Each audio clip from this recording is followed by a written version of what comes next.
감기 조심하십시오. 저는 꼭 이 기간만 되면 비염이 돋아가지고 콧물을 찔찔찔찔 흘리고 다니는 것 같습니다.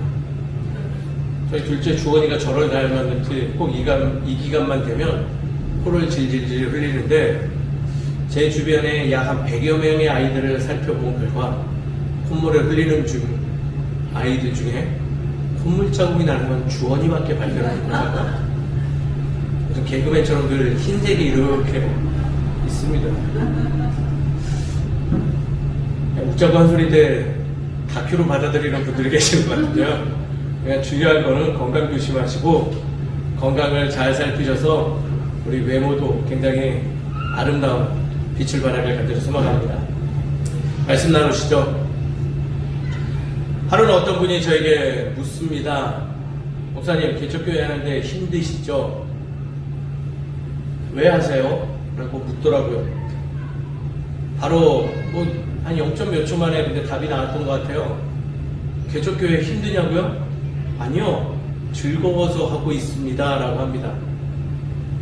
그랬더니 이분이 표정이 매우 의아한 표정으로 저를 빤히 바라보셨어요. 아무래도 본인이 원하는 답이, 아니면 본인이 생각했던 어떤 이야기가 나오지 않아서 그랬던 것 같아요. 그리고 지금도 간혹 가다가 만나면 요즘은 어떠세요? 라고 물어봅니다. 그때마다 별반 다르지 않습니다. 여전히 즐겁습니다 하면 이분 표정이 오묘하게 왔다 갔다 하는 것을 느낍니다. 여전히 그분 생각은 뭔가 정해놓은 게 있으신 것 같아요. 사실 저는 즐겁게 목회하고 있습니다. 많은 분들 염려해 주시지만은 생계적 어려움, 버틸만 하고요. 여러 가지 환경들 다 버틸만 하고, 날마다 무언가 어려운 일이 없는 건 아니지만 동일하게 있지만은 뭐한다?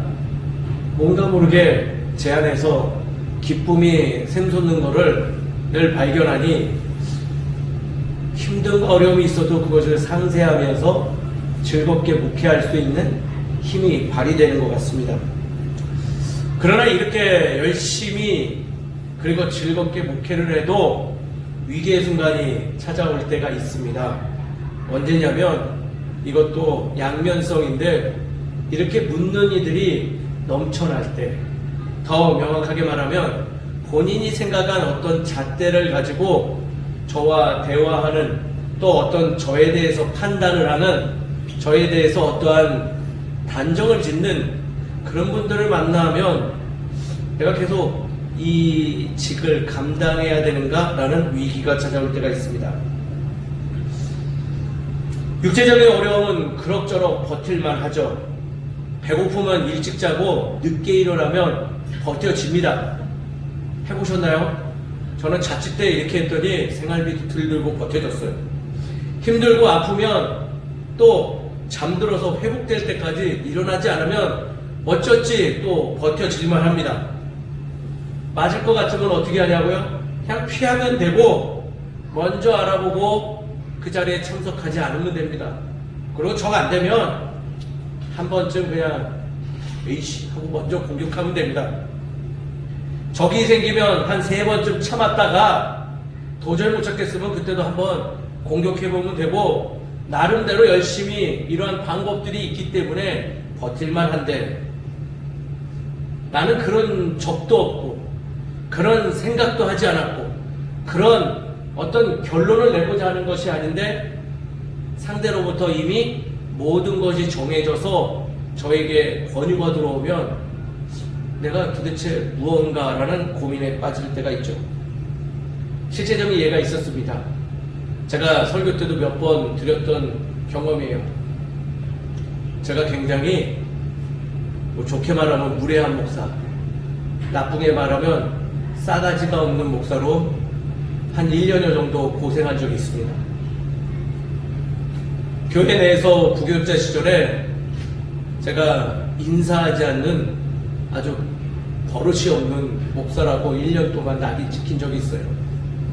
이유도 몰랐어요. 어느 날부터 나이 드신 권사님들이 저를 보면서 이 목사 그러면 안 돼. 그러면서 막 째려보시고 좀 고쳐 이런 말을 하시면서 계속 지나가시는 거예요. 뭐 한 주 두 주 그러다 말겠지 했는데 안 멈추는 거예요. 그래서 그날부터 더 연신 예배가 끝나면 인사도 드리고 더 했는데 그래도 여전히 뭐다? 저에게 이상한 말이 들어요. 그때 당시 제 기억으로는 주영이가 한 3살 정도 돼서 말을 좀 할 텐데 어디서 들었는지 저한테 이렇게 말하는 거예요. 아빠는 인사 안 해? 그 말을 듣는데 나는 대체 뭔가? 내가 왜 이런 사람으로 낙인 찍혔지? 나중에 알고 보았더니 한 권사님께서 마트에서 저를 보셨대요. 근데 그분이 본 기억조차 없어요. 그냥 멀리서 저를 바라보셨는데 제가 못 봤으니 인사를 못 드렸던 것 같아요. 그래서 그분 생각에 그 자리에서 저는 인사는 안 하는 목사로 낙인 찍혔어요. 그리고 그 얘기를 교회 와서 같은 또래의 권사님들하고 이야기를 나누셔서 그 이야기들이 하나 둘 더 살이 붙고 뼈대가 점점 두꺼워지면서 뭐가 됐다? 저는 인사하는 목회자로 하루아침에 완성이 되어져 버렸어요. 물론 1년여 지나서 그 억울한 상황이 해결됐지만은 마음 아픈 사실은 그 이후로도 어떤 몇몇 분들은 여전히 저를 바라보는 눈빛과 또 이야기하는 그 말 속에 뭐만 하면 연관 지어져서 맞아, 너 버릇없는 목회자였지? 너 그렇게 4가지가 없었던 목회자였지? 라면서 다른 일까지도 연관 지어서 저를 평가하는 일을 들을 때가 있었죠.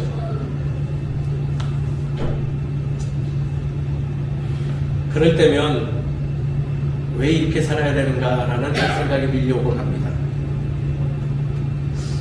왜 본인들이 나를 그렇게 평가하고 나는 그런 사람이라고 단정 지은 채 대화하고 관계 맺고 그리고 모든 시선들을 그렇게 바라볼까요? 왜 제가 이 이야기를 드리냐면 이 신앙의 영역에서는요, 이 부분이 매우 중요한 부분이며 오늘 말씀을 보면 예수님도 이 문제에 대해서 매우 민감하게 반응하셨기 때문이라는 거예요.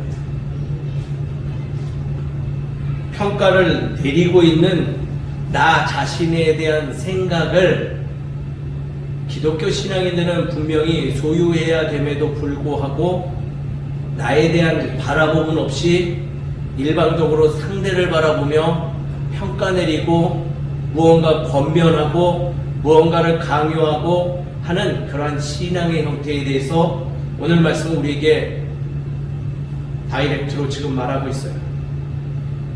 말하고 있는 대상이 아니라 바로 너 자신을 바라볼 때 하나님의 의를 발견할 수 있다.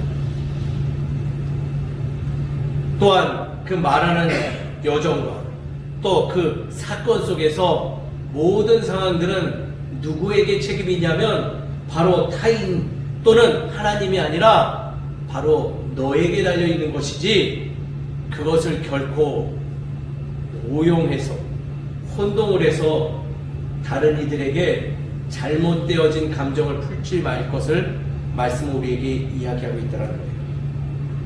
왜 그런지 오늘 말씀을 통해서 우리의 얄팍하고 우리의 조금은 어그러진 우리의 모습들을 살펴보는 시간 되기를 간절히 소망합니다. 말씀 한번 살펴보시죠. 오늘 말씀 굉장하게 유명한 말씀이에요. 베드로와 예수님의 대화의 광경의 말씀이며 제가 사실 지난 개척의 기간 동안 몇 번 정도 거론했고 한두 번 정도는 설교 내용으로 우리 성도님들에게 전했던 내용이죠. 오늘 말씀이 배치되어 있는 구도도 굉장히 중요해요. 그 위치가 어디 있냐? 4,000명을 먹이신 오병이어 투와 같은 일을 경험하고, 그리고 그 광경 속에서 한 인물 베드로가 예수를 향하여서 고백하길, 주는 그리스도시요 살아계신 하나님의 아들입니다 라고 고백함으로 인해서 그가 엄청난 것을 받았어요. 혹시 무엇인지 아실까요? 그 고백으로 인해서 하늘의 천국의 열쇠를 받은 사건이 바로 앞에 배치되어 있죠. 말 그대로 은혜의 사건이 앞에 기록되어져 있어요. 그리고 오늘의 말씀이 배치되어져 있죠. 은혜의 사건 뒤에는 그 이후에 뭐가 있어야 될까요? 더 깊은 은혜의 사건들이 기록되어야 됨에도 불구하고 그 다음 완전히 180도로 전향되어진 다른 이야기가 기록되어 있는 것이에요. 바로 예수님께서 내가 곧 하나님의 뜻에 따라 무엇을 당한다? 순환을 당한다, 고통을 당한다, 그리고 죽음에 이르게 될 것인데, 그 과정 속에서 많은 이들이 내게 등 돌릴 것이며 많은 이들이 비난할 것이며 어려움을 줄 것이다 라는 것을 제자들에게 처음으로 밝히고 있는 것이죠. 이를 들은 베드로는요, 감정이 요동치기 시작했어요. 그 감정의 소용돌이를 아는 채 예수께 그래서 항변을 하죠. 원어적으로 보면요, 굉장히 분노했다라고 기록되어 있어요. 그러면서 스승이시여, 당신에게 그런 일 절대 일어나지 않을 겁니다. 감히 누가 이 자리에서 당신에게 그런 일을 행할 것이며 어찌 살아계신 하나님의 아들, 그리고 또 본인인 당신에게 그런 일을 벌일 일들은 또 사람은 존재하지 않을 거다라고 이야기하고 있다는 거예요. 근데 그 이야기를 다 들으신 예수는 베드로를 단도리하기 시작했어요. 흥분하는 거 멈추고 감정을 좀 가라앉히고 내 이야기를 들어봐. 너 지금 문제 있어?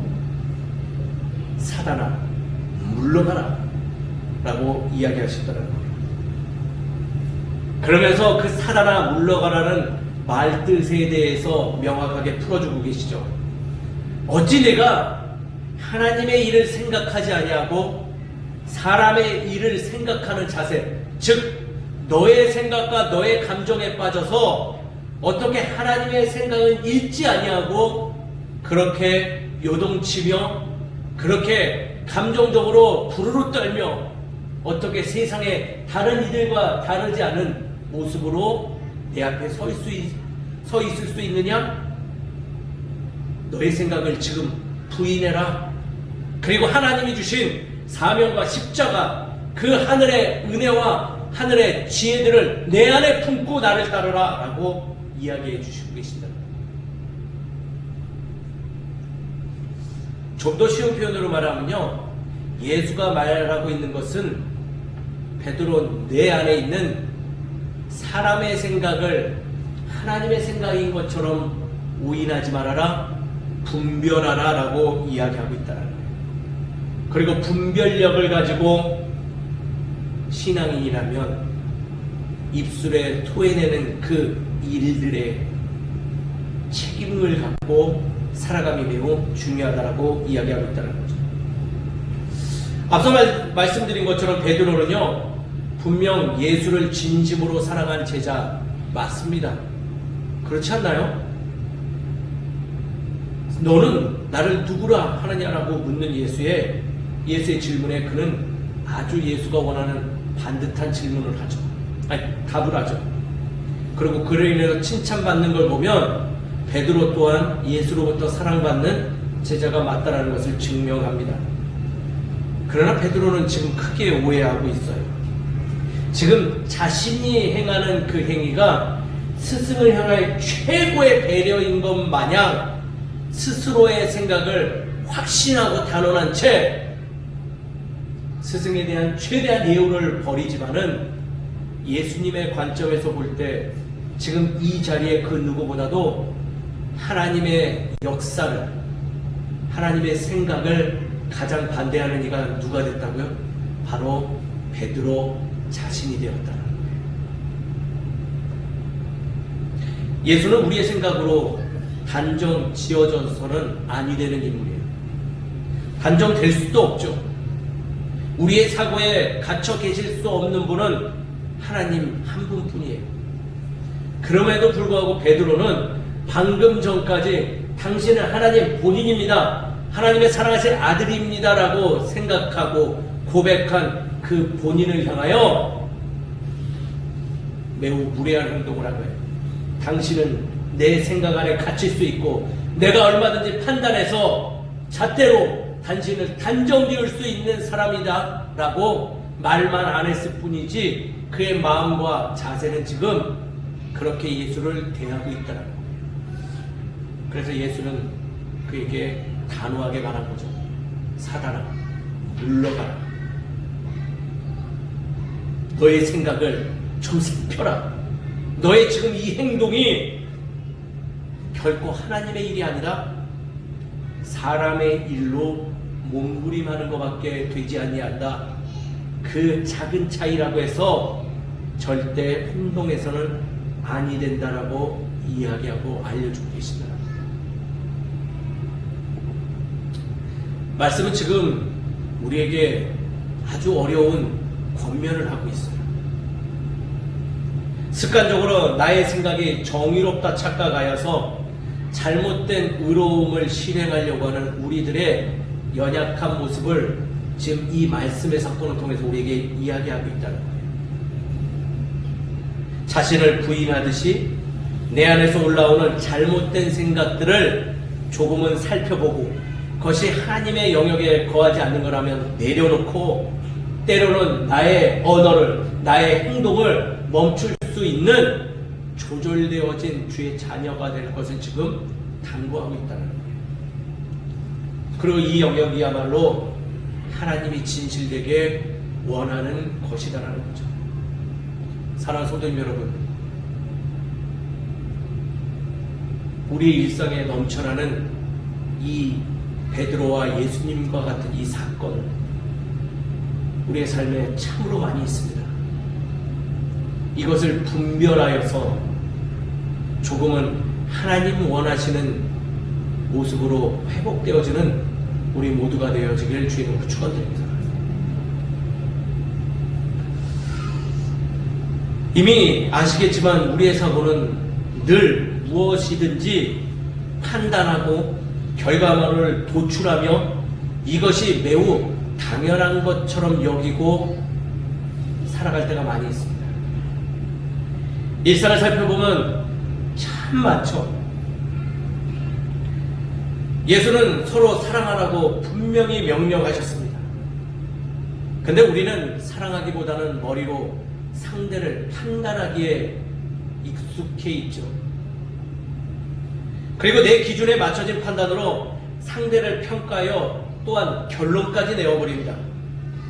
이 과정의 틈새 속에서 불필요한 이야기들을 하나 둘씩 더 더하죠. 예를 들면 이런 말들이에요. 너는 항상 이런 식이더라? 당신이 하는 일이 늘 그렇지. 우리의 일상의 언어들은요, 이 언어들을 잘 살펴보면 당신은 항상 이런 식이더라 라는 것은 이미 단정되어져 있어요. 판단되어졌어요. 저 사람은 무엇을 하든지 항상 이런 식이야. 항상 이렇게밖에 안 해. 이렇게밖에 생각 안 해. 정말 그러던가요? 사람이 로봇처럼 늘 똑같이 그렇게 생각하고 늘 똑같이 행동하나요?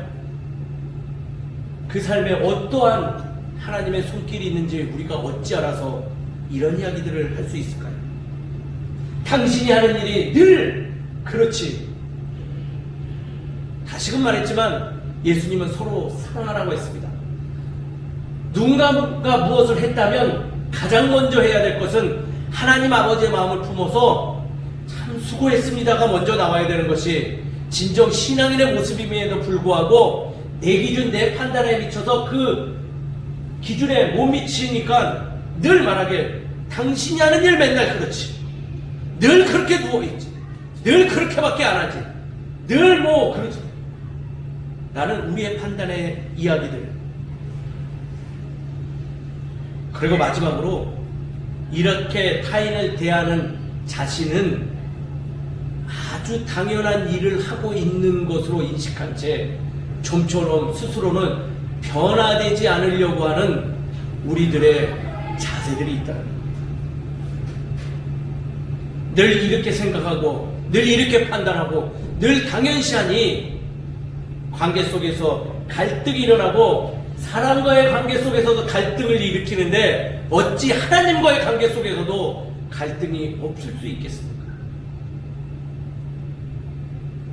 상대의 모든 이야기는 차단된 채, 상대의 모든 상황들은 가리워진 채, 나의 관찰과 나의 판단과 나의 생각만 주가 되어져서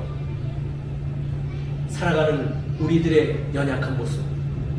그리고 그것은 사람과 사람과의 관계를 넘어서 나와 하나님의 관계 속에서도 그러고 있는 나의 참으로 안타까운 현실은 베드로의 모습과 크게 다르지 않더라고요. 하나님, 당신이 나한테 이럴 줄 알았어. 늘 대답 없으시네요. 이번에 이거 해주면 내가 이 정도는 다음에 할게요. 무엇이 그렇게 당연하고 무엇이 그렇게 하나님의 생각이 잘 읽혀지시길래 우리의 마음에 그러한 생각들과 그러한 말들과 그러한 자세들이 담겨져 있는 걸까요? 이러한 언행에 익숙한 우리들에게 예수는 베드로가 했던 그 얘기를 동일하게 던져주십니다.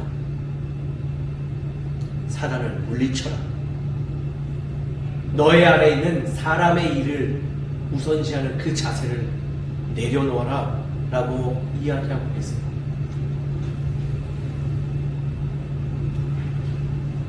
예수님은요, 하나님께 은혜를 받은 이후에 광야로 나가셨어요. 그리고 사탄으로부터 시험을 받을 때 늘 외쳤던 이야기가 바로 사단아 물러가라 였어요. 그리고 꼼꼼히 그 말씀을 되짚어보면 사단이 고작 유혹했던 예수를 향한 유혹의 도구들은요, 전부 다 생각의 관점들인 거예요. 조금만 생각 바꿔보면 괜찮지 않아요? 조금만. 예수님은 그러한 사단의 유혹에 그 어떤 답변도 하지 않은 채 꼭 마지막에 하나님의 말씀으로, 자신의 생각이 아닌 하나님의 말씀으로 응답하고 사단아 물러가라 하셨다는 거예요. 지금 베드로는요, 인간의 눈으로 볼 때는 참으로 예의 바른 제자일지 모르지만은 예수님의 관점에서 볼 때 그는 여전히 사람의 생각에 빠져 있는 연약한 존재라는 거죠. 사랑하는 성도 여러분, 예수님은 말씀을 통해서 우리에게도 동일하게 이야기하십니다. 사단아 물러가라. 그 이야기는 결코 우리를 사랑하지 않으셔서 우리를 하찮게 여기서 하시는 이야기가 아님을 기억해야 됩니다.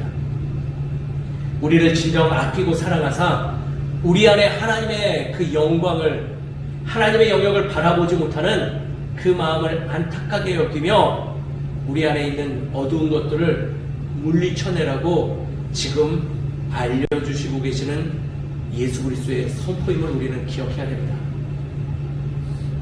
우리 안에 사단을 물리치십시오. 우리 안에 사람의 생각들을 멀리 하십시오. 그리고 우리 안에 주께서 주신 십자가를 세울 때 모든 관계 속에서 화해가 이루어지고 용서가 이루어지며 모든 그 사건 속에서 주의 영상을 발견할 줄 믿습니다.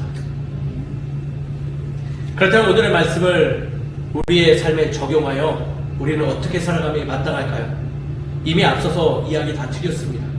첫 번째는요, 판단하고 단정하는 것을 멈추는 신앙의 모습을 갖춰야 될 줄 믿습니다. 단정하지 말고 판단하지 않는. 왜 그럴까요? 좋은 예가 말씀에 그대로 있습니다. 예수님의 마지막의 모습은 십자가 도상의 모습인 것이죠. 근데 우리가 한 가지 잊고 있는 것이 있어요. 십자가에 매달리신 예수님이 바라보던 두 사람이 있습니다. 누굴까요? 양옆에 있었던 두 죄인이었던 것이죠. 십자가에 달렸다라는 사실만으로 그들은 이미 어떤 존재들이죠? 판단받은 존재들이에요. 무엇으로? 죄인이다. 그것도 그냥 죄인? 아니, 처참하게 말라서 죽을 정도로 큰 죄를 지은 죄인으로 낙인 찍혀 있는 것이죠. 이미 판단이 내려진 인물들이에요. 그럼에도 불구하고요, 유일하게 예수님만이 그들을 판단하지 않았어요. 죄인으로 바라보지 아니하고, 우리가 잘 알듯이 예수님은 무엇을 하셨을까요? 마지막 순간까지 그들에게 하나님의 말씀을 전하는데 힘썼죠. 그리고 놀라운 일이 벌어졌어요. 한 사람은 마지막 순간까지 예수의 이야기를 알아듣지 못했지만, 이 한 사람은 예수의 그 바라보심과 예수의 판단하지 않음을 보고 그 자리에서 회개하여서 마지막 순간에 어떻게 됐다? 주의 나라에 그 예수와 함께 같이 들어가는 놀라운 사건을 부여받을 수 있었다는 거죠.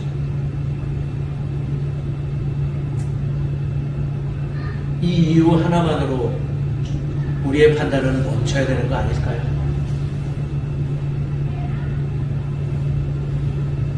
예수님처럼 마지막 순간, 열악한 상황, 어쩔 수 없는 상황에도 판단하는 것이 아니라 그에게 하나님의 것을 제시할 줄 알고 기다려줄 수 있고 들어줄 수 있는 우리의 모습이 먼저 있어야 될 줄 믿습니다.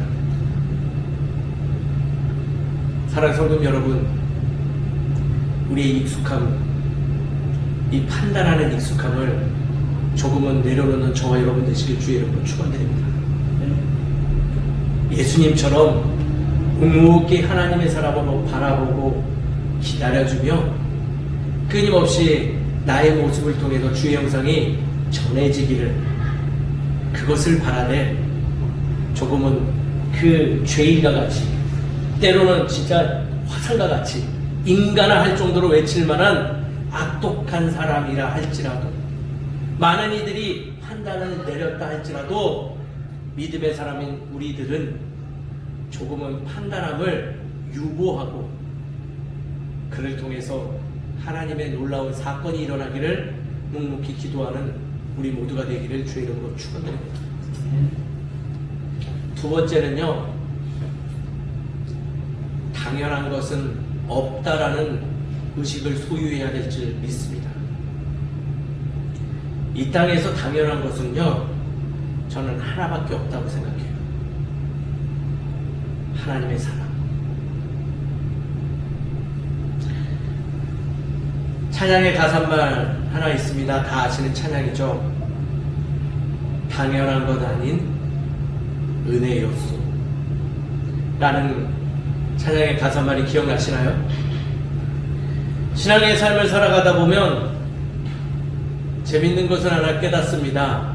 아마 장로님 연세, 우리 이영경 이미자 집사님, 이강래 권사님 여러 연세가 되면 묵묵히 그리고 절실하게 다가오죠. 이 가사말이 저희 젊은 세대랑은 조금 다르게 탁 마음에 꽂혀요. 당연한 것 아닌 은혜였던 삶인 것을 깨달아 알죠. 그렇죠? 그러나 우리는 왜 이렇게 당연한 것처럼 모든 것을 누리려고 할까요? 베드로는 스승에게 아픔을 준 이들에게 역정을 내는 것이 무엇하다고 생각하고 있는 거예요? 당연한 일이다. 이렇게 하는 것이 당연하다 여기니 지금 그렇게 쉽게 행동하고 있다라는 거예요. 당연한 거 없습니다.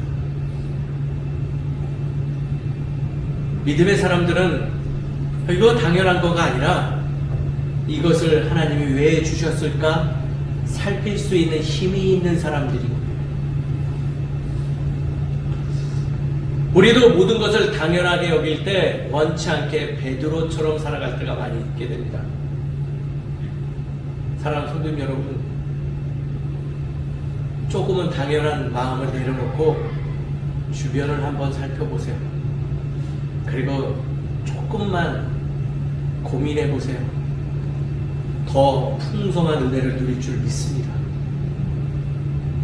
나에게 아픔 준 거, 내가 이런 일 당하는 거 당연한 일 아니에요.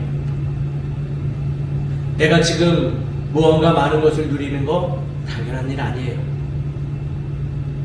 하나님이 우리에게 어떤 뜻이 있어서 우리에게 지금 던지고 있는 메시지가 그 안에 담겨져 있음을 우린 알 때 그런 옅은 모습으로 살아가지 않는다는 거예요. 최근 저는 동일한 기도를 매일 드리지 않아요.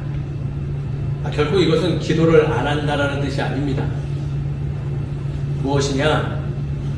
하나님과 소통하고자 기도한 이후에는 당연히 이뤄주시겠지라는 생각을 내려놨더니 이런 생각들이 솟아나기 시작했어요. 하나님이 어떻게 내 삶을 이끌어 가실까? 내 삶 속에서 어떤 사건으로 내가 기도한 제목들을 나에게 알려주실까라는 그 기대감으로 살아갔더니 더 큰 풍성한 은혜가 있다는 거예요. 여러 형태들의 기도가 있습니다. 그거를 날마다 반복하며 당연히 받을 줄 알고 기도하시는 것도 그리 나쁜 것은 아니지만 조금은 기도하셨다면 내 삶의 자리에 이 기도를 통해서 하나님이 무엇을 펼쳐가실까 살펴보는 것이 더 먼저라 생각합니다. 살펴보는 신앙으로 변화되길 소망합니다. 아픔이 있더라도 이것이 끝이야라고 낙망하기보다는 이 아픔에 하나님이 어떠한 사랑의 마음을 나에게 알려주고자 할까? 이 막힘과 이 넘어짐 안에 하나님은 왜 나에게 이러한 일들을 감당케 하셨을까 살펴볼 때 놀라운 하나님의 은혜를 찾아낼 줄 믿습니다. 살피는 신앙으로 변화되기를 주의 이름으로 축원드립니다. 마지막입니다. 요게 가장 어려울 수도 있어요. 누군가에게 나의 생각들을 전가하지 마세요. 좀 더 쉬운 표현, 남 탓하지 않는 모습으로 살아가길 소망합니다. 어저께 저희 가족 안에 기쁜 일이 있었어요. 저희 장인어른이 칠순을 맞이했죠. 건강한 몸이 아니신데 그래도 놀랍게도 칠순을 맞이했고요. 되게 뜻깊고 기쁜 자리였어요. 너무나 기쁜 자리임에도 불구하고 저희 지금 저희 가족들이 있는데 제가 처음 드리는 얘기예요. 기쁜데도 마음이 굉장히 저는 무거웠어요. 목회자로서 참 그런 기쁜 자리에 많이 초대받는데 늘 그런 자리에 가면 종종 기쁨과 더불어서 무거운 감정들, 여러 이상한 어두운 감정들이 올라올 때가 있어요. 왜 그런 줄 아세요? 전 부효자이기 때문에 그래요. 저희 아버님, 어머님 칠순잔치를 해드리지 못했거든요. 그 임종도 못 지켜봤거든요. 그래서 늘 그 미안한 마음이 내재되어 있나 봐요. 그래서 무언가 그 어두운 감정이 밀려올 때면 그 기간이 다가오면요 굉장히 마음이 무거워서 예민해져요. 그러다 보면 가족과 갈등도 생길 때도 있고요. 때로는 생각지도 못한 이들하고 마찰을 일으킬 때가 있어요. 근데 한번 여쭤볼게요. 그 감정의 주인은 누굴까요?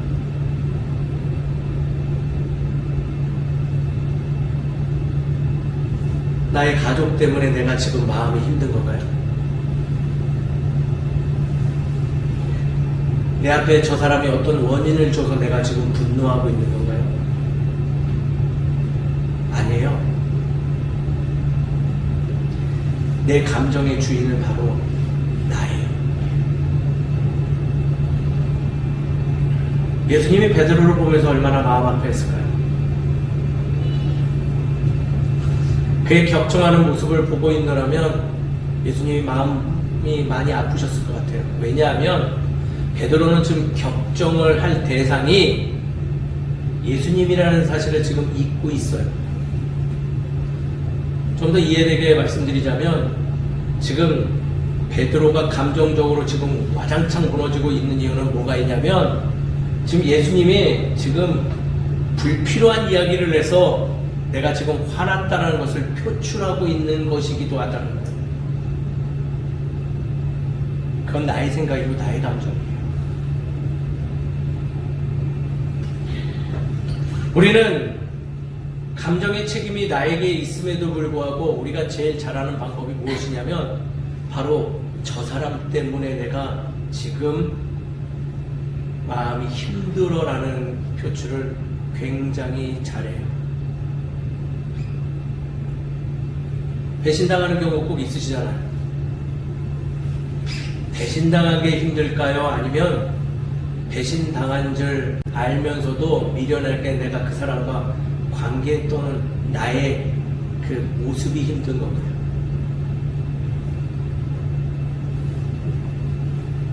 우리 여성분들에게 물어보겠습니다.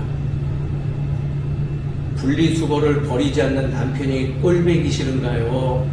아니면 그 모습을 바라보는 내 어두운 감정이 올라온 것 때문에 화가 나시는 건가요?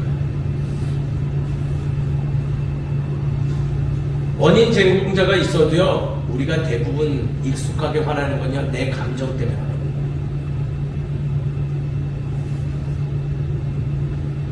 근데 이게 왜 하지 말아야 될 거냐면 이것을 늘 우리는 하나님한테 하고 있거든요. 하나님 왜 세상을 이렇게 만들어 놨어요? 왜 이런 일 겪게 하세요? 왜 저 사람 만나가지고 나 이렇게 힘들게 하세요? 왜 내 기도 안 들어줘서 지금 이렇게 힘들어 하세요?